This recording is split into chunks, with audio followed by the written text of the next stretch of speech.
Welcome to Millennium Daily News. This is Ifat Fatima with top stories. Mattis warns North Korea of overwhelming response to nuclear use. Trump threatens UC Berkeley after protests stop far-right speech. Istanbul attack, Turkey must end blame game and look for solutions. Prime Minister hopes all future elections to be fair. US labor market tightening, productivity still weak. And Cameroon beat Ghana to reach AFCON final.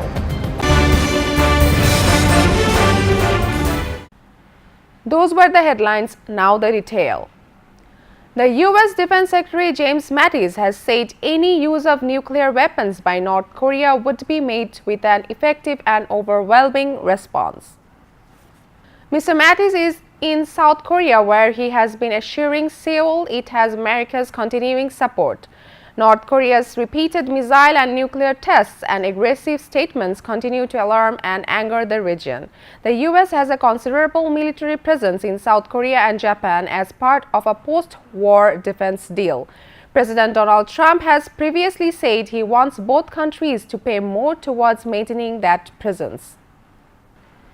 US President Donald Trump threatened to cut funding to the University of California at Berkeley after protesters smashed windows and set fires at the liberal-leaning school, forcing the cancellation of an appearance by a far-right Breitbart news editor. If UC Berkeley does not allow free speech and practices violence on innocent people with a different point of view, no federal funds, Trump wrote on Twitter at 6:13 a.m. He did not elaborate. Representatives for the university, which has 38,000 students and a long history of activism, could not immediately be reached for comment outside of the school's business hours. Like other major U.S. research universities, Berkeley depends on federal agencies for scientific grants and other support. It was not immediately clear, however, what action Trump could take without authorization from Congress or without risking legal action. Authorities have stormed a prison block in the U.S. state of Delaware, ending a 24-hour hostage standoff that left one prison officer dead. Another hostage was rescued and taken to hospital as police raided C block at the James T. Vaughn Correctional Center in the town of Smyrna. Prisoners look for staff and fellow inmates hostage. Authorities have not said how he died. A Senate committee suspended rules to approve President Donald Trump's controversial choice to lead the Environmental Protection Agency amid a boycott of his nomination by the panel's Democratic members. Wyoming Senator John Barrasso, chair of the Environment and Public Works Committee, said the committee would suspend several rules temporarily to approve the nomination of Oklahoma Attorney General Scott Pruitt as EPA administrator. The panel's Democrats boycotted the meeting to approve Pruitt, saying that the nominee doubts the science of climate change and had too many conflicts of interest with the companies he is charged with regulating. President Donald Trump says the U.S. is putting Iran formally on notice after the country tested a ballistic missile. He was echoing the comments of National Security Advisor Michael Flynn, who has accused the Iranian government of malign actions over the test. Washington earlier declared the test to be absolutely unacceptable. Iran confirmed recently that it had tested a missile over the weekend but denied violating a UN Security Council resolution on its nuclear activities. New Year raid on Istanbul club left at least 39 people dead, latest in a string of deadly attacks, most carried out by Islamist or Kurdish terrorists. But Soner Kagapti says each violent episode leads to arguments over who is to blame, not debate over what can be done to prevent them. The PKK has a penchant for going after security targets in its attacks. Most recently, on December 11, the group carried out a devastating suicide car bomb attack on a bus carrying police officers in which at least 38 people, both civilians and security officials, were killed and another 150 wounded. No one has claimed responsibility for the New Year's Eve attack in Istanbul, but it would not be surprising that ISIS were behind this attack. For weeks now, Islamists in Turkey had argued that New Year's Eve celebrations are un-Islamic. Turkish warplanes killed 51 Islamic State militants in operations over the last 24 hours, the military said in a statement lately. Warplanes destroyed 85 Islamic State targets in the areas of Al-Bab, Tadif, Kabasin and Zaga, including buildings and vehicles. Turkey launched an operation dubbed Euphrates Shield to drive jihadists away from the Syrian border more than 5 months ago and has been besieging the Islamic State-controlled town of Al-Bab for weeks. Now, Millennium News on Bangladesh topic. Denouncing Israel's illegal occupation and settlement in Palestine and Arab land, Bangladesh President Abdul Hamid stressed the need for immediate removal of all the barriers that stand in the way of making Palestine an independent state. Bangladesh always expresses its condemnation over the illegal Israeli occupation and settlement in Palestine and Arab land. We want to see Palestine as an independent state, he said when visiting Palestine President Mahmoud Abbas met him at Bangabhavan in recently. President's press secretary Joynal Abidin briefed reporters after the meeting. Welcoming his Palestine counterpart and its people for their struggle for independence, Hamid said Bangladesh and Palestine have deep and historical relations. Expecting that all the future elections will be free and fair, Prime Minister Sheikh Hasina said the ruling Awami League wants people to exercise their franchise. We want elections to be free and neutral. We want people to cast their votes, elect the representatives of their choice, she said. The Prime Minister said this in her introductory speech at the joint emergency meeting of Awami League Advisory Council and Central Working Committee at her official residence Ganabhavan. The meeting was convened to select names as sought by the search committee from the political parties that participated in talks with the President for constituting the next election commission. Some top government officials were transferred and given promotion in the latest reshuffle in the administration lately. The Public Administration Ministry issued several circulars in this regard. According to the circulars, Commerce Senior Secretary Hidayatullah Al-Mamun has been made Finance Senior Secretary, while Cultural Affairs Secretary Akhtari Mumtaz has been made Bangladesh Public Service Commission Secretary, reports UNB. Posts and Telecommunication Division Secretary M. Faizur Rahman Chowdhury has been made the Fisheries and Livestock Secretary, while Fisheries and Livestock Secretary M. Maksudul Hassan Khan has been made Textile and Jute Secretary. Information and Communication Technology Division Secretary Shamsundar Shikdar has been made Posts and Telecommunications Division Secretary, while Implementation, Monitoring and Evaluation Division Secretary M. Fariduddin Ahmed Chowdhury to Security Services Division Secretary of the Ministry of Home Affairs. The search committee formed by President Abdul Hamid shortlisted 20 people examining 120 names proposed by 25 political parties to appoint as new election commissioners. Cabinet Secretary Mohammad Shafiul Alam came up with the announcement after a meeting of the search panel. He, however, said the names proposed by the political parties will not be disclosed. There are some common names that came from political parties, but we don't disclose those. The Cabinet Secretary said the search panel made the shortlist of 20 people based on their honesty, neutrality, and competence. BD Cyclist, a community-based social network of cyclists, has broken the Guinness World Records of longest single line of moving bicycles.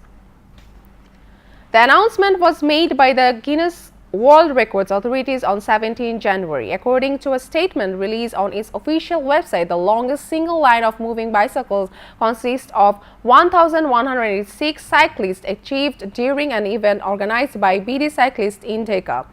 Bangladesh on 16 December 2016. All cyclists remained in a continuous single line for the attempt. A total of 1,186 people joined the event, and it was taken place on the 300 feet road International Convention City, Basundhara, Dhaka. The previous record was held by the Cyclist Federation of Bosnia and Herzegovina. They broke the record initially created by USA by riding 984 bicycles in an event organized during the Sarajevo Grand Prix in Sarajevo in 2015. The number of Americans filing for unemployment benefits fell more than expected last week, pointing to tightening labor market conditions that should support the economy this year. Other data showed worker productivity slowing in the fourth quarter, which economists said suggested companies would need to keep hiring to increase output. Increased demand for workers against the backdrop of weak productivity and a shrinking labor pool is starting to put upward pressure on wages, paving the way for interest rate increasing from the Federal Reserve this year. Initial claims for state unemployment benefits fell 14,000 to a seasonally adjusted 246,000 for the week ended January 28, the Labor Department said. Claims have now been below 300,000, a threshold associated with a healthy labor market, for 100 straight weeks. That is the longest stretch since 1970, when the labor market was much smaller. The Bank of England has made another dramatic rise in its growth forecast for this year. It expects the economy to grow 2% in 2017, up from a November forecast of 1.4%, which was itself an upgrade from the 0.8% forecast made in August. The bank also made a striking forecast about the savings rate, which it expects to fall to 4%, the lowest rate since the early 1960s. As expected, the bank kept interest rates on hold at 0.25%. The raised growth forecast follows much criticism leveled at the bank for being too gloomy when it drastically cut its growth forecast after June's vote in favor of Brexit. Viewers, now Millennium Environment, Science and Technology News.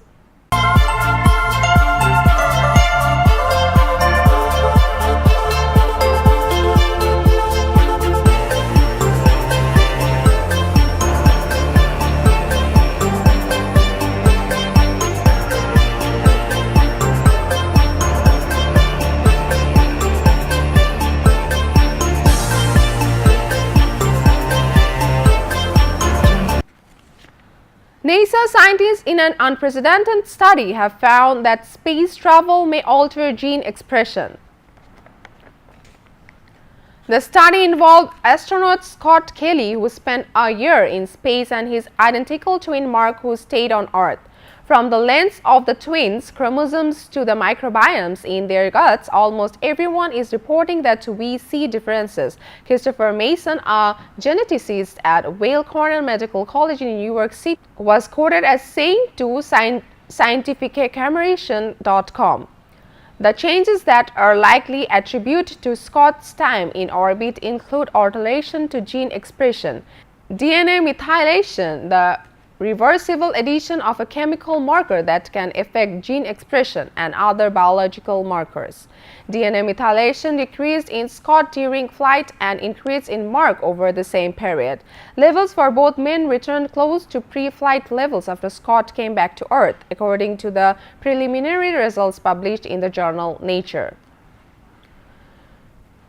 Finnish telecommunications giant Nokia has created a customized digital assistant, Mika, that will improve telecom operators' efficiency by providing engineers faster access to critical information. Mika, that stands for Multi-Purpose Intuitive Knowledge Assistant, is the first digital assistant trained specifically for the telecom industry, designed to provide automated assistance that saves time and frees highly skilled workers to focus on critical tasks. Mika taps into the power of the Nokia Ava platform to provide quick and accurate answers, avoiding time wasted on fruitless searches. Japan launched a satellite to modernize its military communications and reportedly to better monitor North Korean missile launches. The Kirameki-2 will enable ground, sea and air units of the military, known as the Self-Defense Forces, to communicate directly with each other, a Defense Ministry official said. We will be able to exchange a large amount of data more quickly, the official said. We currently share information with voice and by fax due to limitations in the speed and capacity of the 3 civilian satellites the ministry currently uses, he said. An H-2A rocket carrying the satellite, which means sparkle in English, blasted off from the southern island of Tanshima. Public broadcaster NHK said the ministry would be able to swiftly share information about ballistic missiles launched by North Korea or videos of Japanese troops deployed overseas. The world's fastest land animal, the cheetah, is sprinting towards the edge of extinction, a new study warned, calling for urgent conservation actions to save these big cats. The study, published in the U.S. journal Proceedings of the National Academy of Sciences, estimated that the cheetah's population has declined to just 7,100 globally, Xinhua news agency reports. As a result, the researchers urged that the cheetah should be uplisted from vulnerable to endangered of the International Union for the Conservation of Nature's Red List of Threatened Species. Sarah Durant of the Zoological Society of London and lead author of the study said this study represents the most comprehensive analysis of cheetah status to date. Viewers, now Millennium Sports News.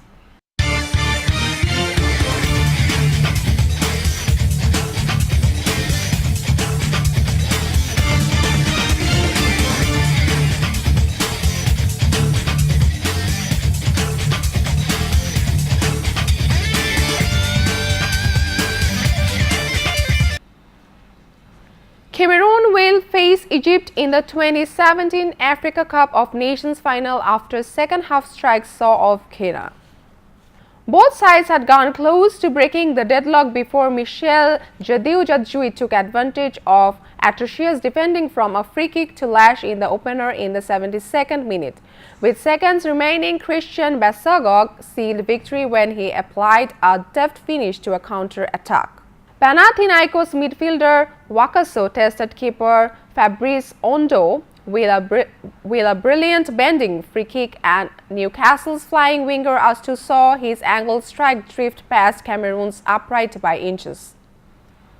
Canada's field hockey players have become the latest international team to refuse to travel to Bangladesh over security fears by pulling out of an 8-nation tournament being held in Dhaka next month. A senior official said that Bangladesh's National Association had been told of the decision by hockey's world governing body in what is the latest blow for the country's sports fans after several other similar pullouts. The International Hockey Federation has informed us that Canada will not participate in this tournament due to security concerns. The Bangladesh Hockey Federation's General Secretary Abdul Sadiq said, "It's a blow for us because they were the highest ranked team in the tournament. Canada, who are 11th in the world, had been drawn along with Bangladesh, Oman and Fiji is one of the 2 groups for the World League Round 2 event. China, Egypt, Kenya and Sri Lanka are in the 2nd group." Bangladesh national cricket team left for India to play their one-off test against India, starting at Rajiv Gandhi International Stadium, Hyderabad on 9 February. Bangladesh will play a 2-day practice match against India A on 5 to 6 February, 2-day practice match versus India A in Secunderabad, according to schedule announced by both India and Bangladesh cricket boards.